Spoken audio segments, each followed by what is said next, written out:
Welcome to Alaska Weather, a production of Alaska Public Media and the National Weather Service, Alaska Region. Produced and broadcast daily from the studios of KAKM, Alaska Weather provides complete forecasts, public, marine, and aviation for all of Alaska. Alaska Weather is made possible by the following sponsors. Find a living in fisheries. The UAS Fisheries Technology Program offers online study from anywhere in Alaska, plus labs and workshops in many Alaska towns.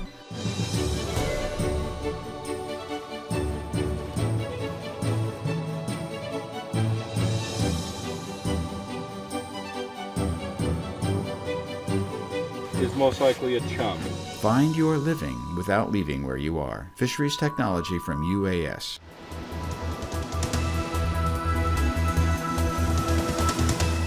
The National Weather Service. Hello everyone, and thanks again for joining us for this Sunday's edition of Alaska Weather. I'm Dave Percy. Channel times or show times on the different stations here. Again, no changes recently, and hopefully none coming up. 5:30 for APB, ARCS, and KUAC in the interior there, 9.4. Also at 5:30, 360 north, 7:30 as it always was, and 5 a.m. the following morning for Alaska Public Media. And the show is always uploaded on YouTube by 8 p.m. each evening. And for satellite imagery today, kind of a contrast again here from east to west with the sunshine and high pressure controlling the panhandle into the eastern interior, and then this front pushing eastward here, really weakening now. Right through this area you can see the kind of shearing apart and holes in the clouds thinning, especially northwest of the Alaska range there on up into the northwest interior. But some rain falling here down to the south, southern Kuskokwim Valley, Iliamna area down to Kodiak Island. They picked up about 1/4 of an inch today in the 12-hour period ending at 4 p.m. this afternoon at Kodiak, and otherwise Aniak had about 1/3 of an inch, and kind of a weak wave here pulling northward. Winds a lot lighter today than they have been over the last couple of days, especially over Bristol Bay. Pretty nice there and basically dry across the area. Also some breaks over the eastern Aleutians. And this is not clouds here over the eastern interior. It's just actually an infrared picture, and that's the ground warming up from the sun, not clouds burning off due to the sun. And you can see there's quite a bit of it here from the eastern north slope all the way down across the panhandle, and then some breaks occurring out here over the Bering Sea as well.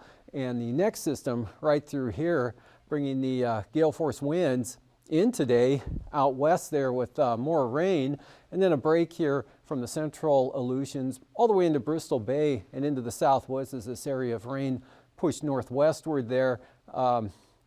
Became mostly cloudy, maybe a few clearing periods there over the Kuskokwim Delta, but this area right through here, rain sliding up into the southern Kenai Peninsula.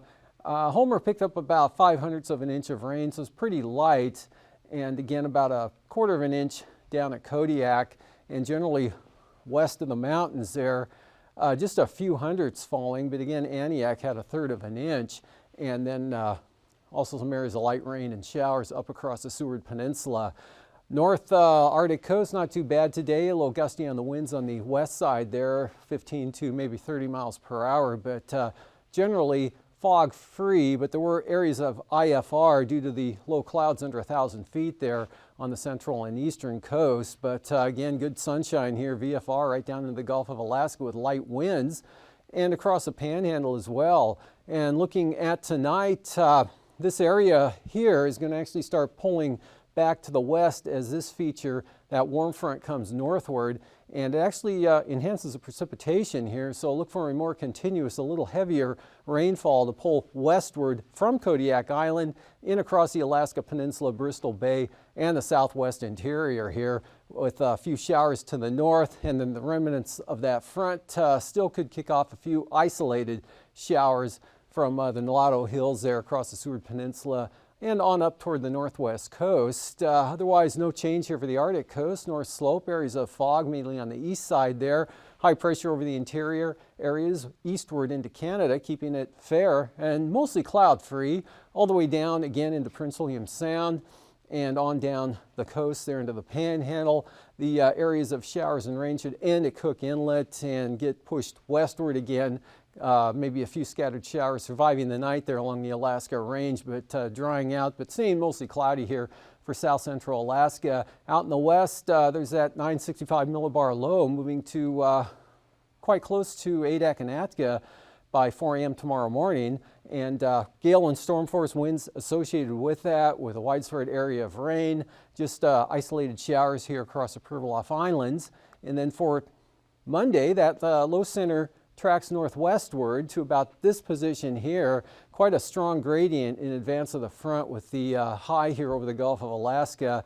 Got gale force and even storm force winds coming into those areas with heavy rain on the windward side of the Alaska Peninsula, rain and fog up the coast there to Nunivak Island and along the warm front angling back in across the Seward Peninsula, with even some precipitation getting into the Kobuk-Selawik Valley areas, Kotzebue on up to about Kivalina. Otherwise, no change to the Arctic coast. North slope looks pretty good away from the coastline there into the sunshine again through the Tanana Valley, down across the Copper River Basin.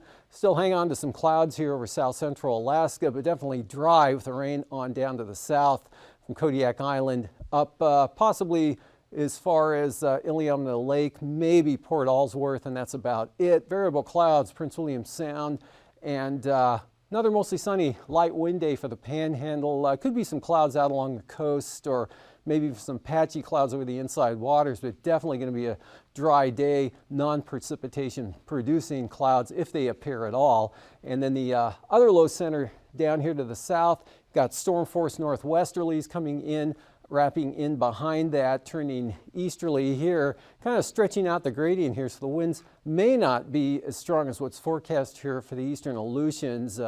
Depends on really how that low tracks northwestward there. And then for Tuesday's outlook, that front lining right along the southwest coast there down to about Sitkinak. In advance of that, got storm force winds in the forecast for the Barren Islands into Kamishak Bay. Good gales for Kodiak Island, rain heavy at times. But again, that coming up to the southern coast of the Seward Peninsula, so look for the clouds to increase again over mainly Cook Inlet, to a lesser extent in the valleys. Nothing at all, sunshine and light winds over the interior all the way out to the northwest coast, but quite windy St. Lawrence Island, down along the Yukon Delta coastline with lighter winds down toward the Pribilofs, but rain to the eastern Aleutians, showers to the Alaska Peninsula, and northwesterlies here over the western central Aleutians with some scattered showers. Temperatures this afternoon for the southeast coast, mid-50s with the sunshine in the southern areas there, to upper 40s to the north. Juneau, Skagway at 48 degrees, as well as Elfin Cove, lower 50s at Yakutat, Cordova, then just mid-40s. Valdez had 46, 40s in the Copper River Basin, 40s up in the Tanana Valley, mid to upper, with lower 40s for the Susitna Valley, Kenai 45, Homer 54, lower 50s there for Kodiak, and on up to the north, 40 degrees at Bettles, 10 degrees cooler over at Fort Yukon, and Anatuvik, 28 degrees, same thing at Umiat Airfield. Out along the Arctic coast, temperatures lower to mid-30s, again, warmer here to the west, up to 48 at Cape Lisburne, and 51 at Deering, 44 there at Kotzebue, and Shishmaref at 45, Nome 47, and over at McGrath they had 46 degrees, but just off to the southwest, quite a bit warmer into the mid to upper 50s, 53 in Bethel, then back down to 51 at Cape Newenham, and right around 50 here for the Pribilofs. Otherwise, the Alaska Peninsula lower to mid 50s, upper 40s for the central and eastern Aleutians. Lows for tonight down to 10 to 20. Teens mostly here through the eastern interior down to the Copper River Basin with the clear skies and light winds, working into the 20s in the central areas, and then warming into the mid to upper 40s on out toward the southwest coast, especially here Bristol Bay and the Alaska Peninsula, mid 40s on out to the west, upper 20s to lower 30s for the Panhandle. And then for the highs tomorrow, back into the 50s here, mid 50s probably for many areas of the southeast coast, and mid to upper 50s, Bristol Bay and down the Alaska Peninsula, 50s over the southwest interior, mid 30s north of the mountains for the North Slope and the Arctic coast. And then for flying weather tomorrow, IFR here, eastern Arctic coast due to areas of low clouds and fog.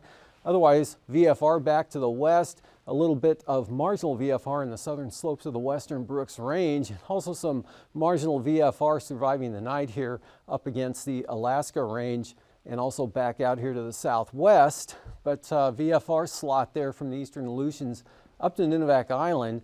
And then with the front, kind of a narrow band to IFR progressing eastward here across the central Aleutians. And by tomorrow afternoon, that area becomes more extensive here from the Aleutians northward, and also here over the southeast Bering Sea, just catching the Pribilofs. IFR south side of the Alaska Peninsula, up the east side of Kodiak Island to the south coast of the Kenai, and then areas of IFR kind of touching the eastern Arctic coast, staying VFR to the west through the interior all the way down the Panhandle. So it looks like passes all go back to VFR again. Actually, Lake Clark and Merrill were the only ones that went marginal for today out of the last several days. Adigan for tomorrow, VFR, Lake Clark and Merrill VFR, but marginal conditions again on those two passes could survive through the night, maybe into the early morning hours, but rainy VFR, windy VFR, no change for Isabel or Mentasta. Tanita staying clear, Portage VFR, Chilkoot and White VFR. For the freezing levels, you see the whole pattern shifting eastward now as the upper level ridge gives way a little bit with the warmest air aloft, 8,000 feet now right up there toward, or 10,000, this is actually 10,000 feet, and 8,000 feet all the way up there almost to Arctic Village, and then cooling back a little bit here, 4,000 feet out over the Aleutians, or out over the Bering Sea and the Aleutians. Icing none over the central or eastern interior or the Panhandle tomorrow, but areas of light to isolated moderate rime icing above about 7,000 feet, Alaska Peninsula here, on up to Nunivak Island, another batch up to the north from St. Lawrence Island into the northwest interior, and then yet another zone out here over the central Aleutians. That could be a little more in the mixed variety, but again above about 7,000 feet. And the jet stream looking like this, again, strong high pressure, Gulf of Alaska, ridging northward. The main jet here, strongest winds across the Pacific, strong westerly flow here, splits right about this area. One branch off to the north-northwest at 100 to 80 knots in that direction. And then the northerly flow here now east or staying east of the southeast coast. Looking at 9,000 feet shows those strong winds coming into the picture here, 50 to 65 knots right across the Aleutian Range, and 50 knots Kamishak Bay to the Barren Islands. Easterlies of 45 for Nunivak Island, and then coming back around 40 to 50 knots out of the north-northwest there for Adak over to about Amchitka. Over to the east, light variable winds under high pressure here right down across the southeast coast. And the 3,000 foot winds, about the same picture here, speed-wise as well, 55 to 65 knots. Kodiak Island across the Bristol Bay Area and the Aleutian Range. Also 35 knots there across the Yukon Delta, and then dropping back to 25 over the Pribilofs, and then picking back up again, coming around the backside of that low at 50 knots into the west central Aleutians. Turbulence-wise, with those strong winds, especially coming across the Aleutian Range here, and then the terrain along the southwest coast, look for occasional severe below 5,000 feet, especially for small aircraft here, west side of Kodiak Island, right on up to Nunivak Island, with moderate chop to St. Lawrence Island, down across all of the Alaska Peninsula, lightening up through this area, and then back to the moderate chop for the west central Aleutians. Light to isolated turbulence all the way up to about Point Lay, smooth to the east from the Arctic coast to the Gulf of Alaska, across the southeast coast, very smooth flying comparatively, especially compared to this area. And after the break, I'll be back to look at the marine forecasts. We always knew the site was there, but we thought it was gone due to erosion. My grandfather would tell about the bow and arrow wars. About two kids, playing with darts. And one eye was poked, so the other kid's father came and did the same thing. So from that, it became a full-blown war.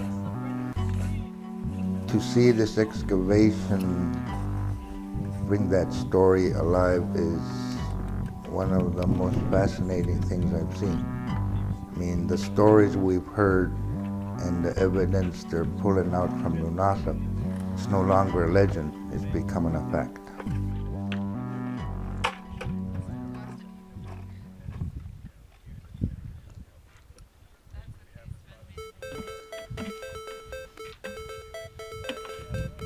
My name is Rick Connect, and I'm principal investigator of the project.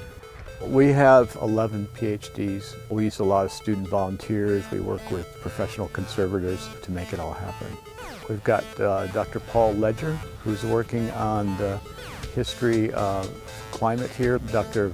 Veronique Forbes, who's an archaeoentomologist who studies insects. Dr. P.T. Ashlock, who's also a professional archaeologist from Southeast Alaska. Dr. Madonna Moss is from the University of Oregon, who specializes in faunal analysis. There are mussel shells throughout this site. There's another bigger piece, and we don't know where they're coming from.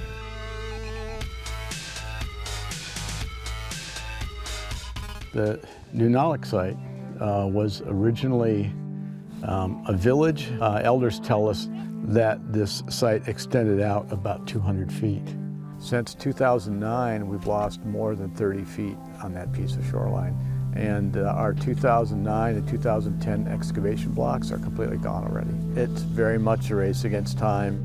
But this particular structure with a covered boardwalk running down the middle of it was an adaptation to the bow and arrow wars. That was a period of intense conflict between different native villages here in the YK Delta. And no one knew exactly when it had happened other than it happened before the Russians arrived. This collective communal house was burned down by attackers from another village up the Kuskokwim.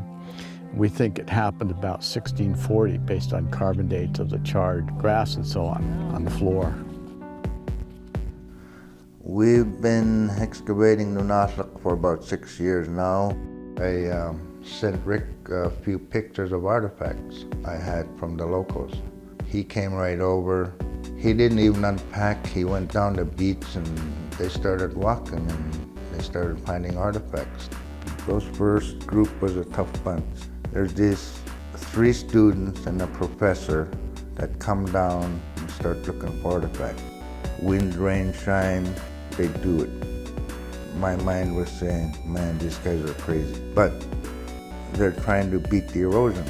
We get bugs, we get weather, we get wind, we get rain. Ouch, there's one now. And so they're pretty challenging conditions. We put in as many hours as we physically can, 12 to 14 hours a day, 6 days a week, just so we can get to it in time. Pizza! Give me pizza!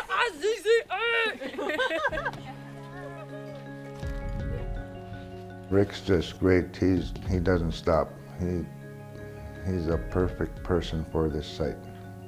I wouldn't have no one else run this site except him. Well, I first came to Alaska to work as a graduate student in 1983, and luckily it was a preserved site much like this one in Kodiak. And that one was also eroding, and we worked hard to get a sample from that, but at the same time our assumption was there were going to be more sites like that, and the whole thing washed out. There wasn't even a rock, a firecrack rock left behind. That was shocking. And we ended up only getting a 10% sample at best, and that's not going to happen again. We're getting things that normally you just see in museum collections. We've got arrows with the feathers still lashed to them, grass rope that was used to make dog harnesses, that kind of preservation. There's a piece of hair right here. I found that in my screen. PT found a ridiculously large amount of hair, and Bridget found another huge clump of hair today. It seems like when they cut their hair, they just let it fall wherever it wanted to, so. There's the lamp.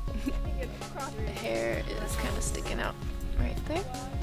It's all over the place, actually. There's been way hairier lamps, too. It's like, oh, you find hair and you're like, oh, this is like a hair sample, and then you dig a little more and then it's actually a lamp. Bridget found an earring in the screen. Yeah, that's definitely fawnal. Yeah. And then I would have it goes up to about there, I think. So I don't know how they actually wore them, like how it fit in. Yeah, they kind of look like clip-ons. Yeah. I've heard that we're up to around 30,000 museum quality pieces, which will be coming back to Queen Hawk in 2017. We're hoping to get a cultural center built here, and then I'm hoping all the artifacts will remain in the village.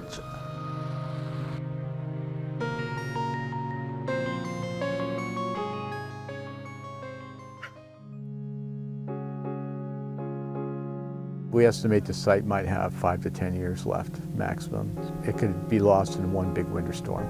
It's like museums on fire or a library, and you have to rush in and save as many books and pieces of art as you can.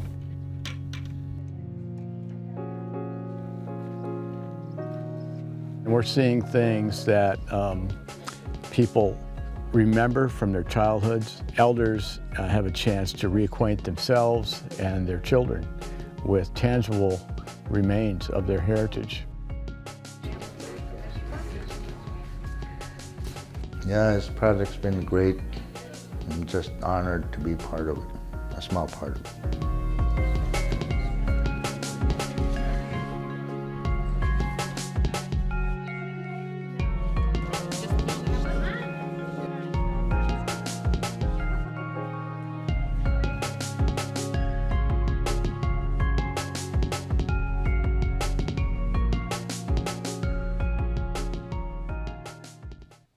Welcome back.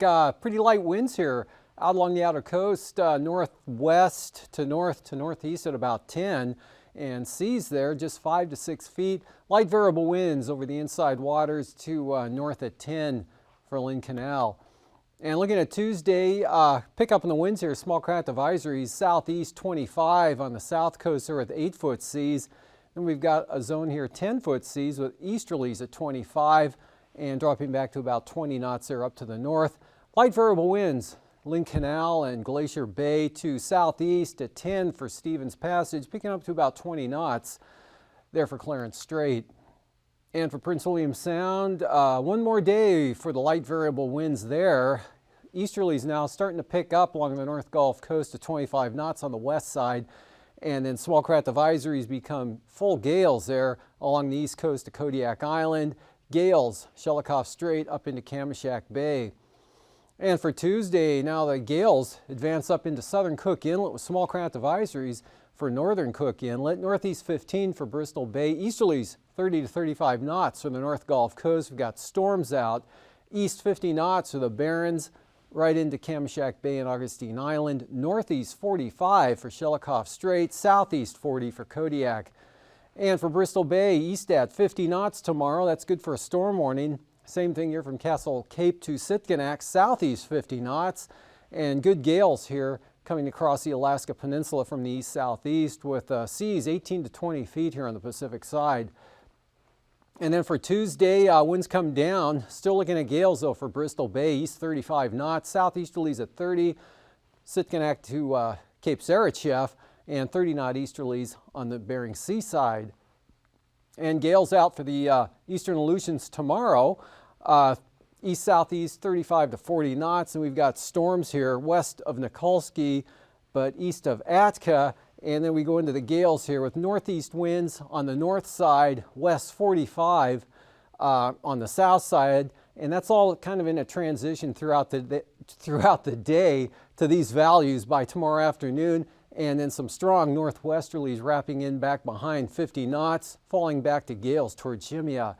And for Tuesday, 25 to 30 knot winds out here, so coming down northwest 35. Central Aleutians, higher on the gales there, again, west of Nikolsky, and small craft advisories for the Unalaska Island area. And along the southwest coast, tomorrow we've got 45 knots out of the east, that increasing to that value tomorrow afternoon, 14-foot seas, 30 knots.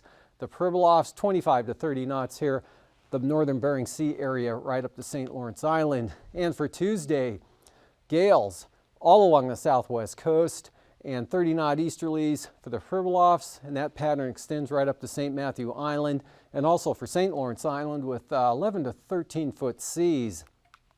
Up along the Arctic coast, eastern coast, east winds 15 to 20, 5-foot seas. Pretty light here for the central coast on down to Cape Beaufort.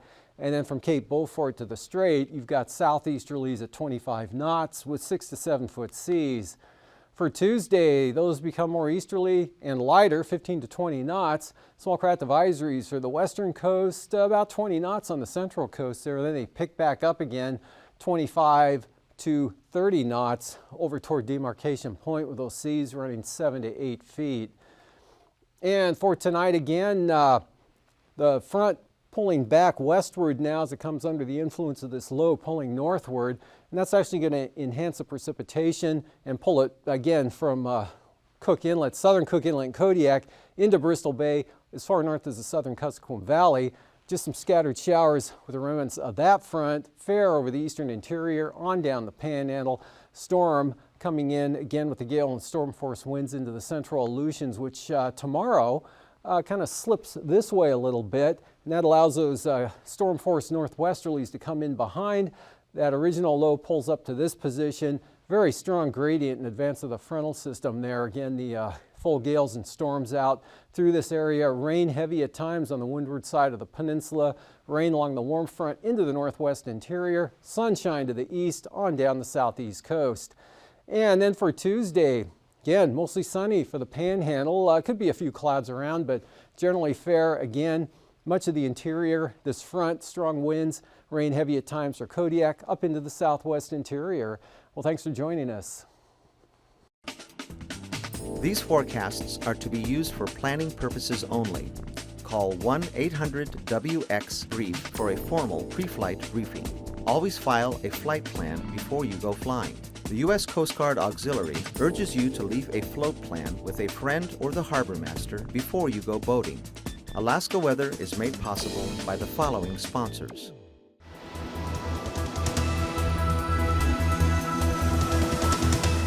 The National Weather Service.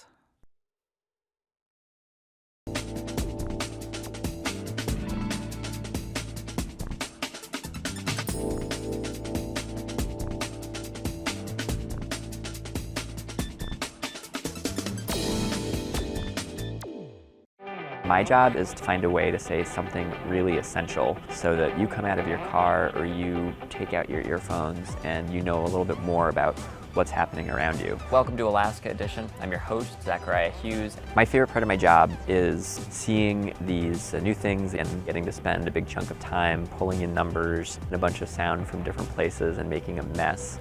And then at the end, having this neat, clean radio story that takes you someplace else.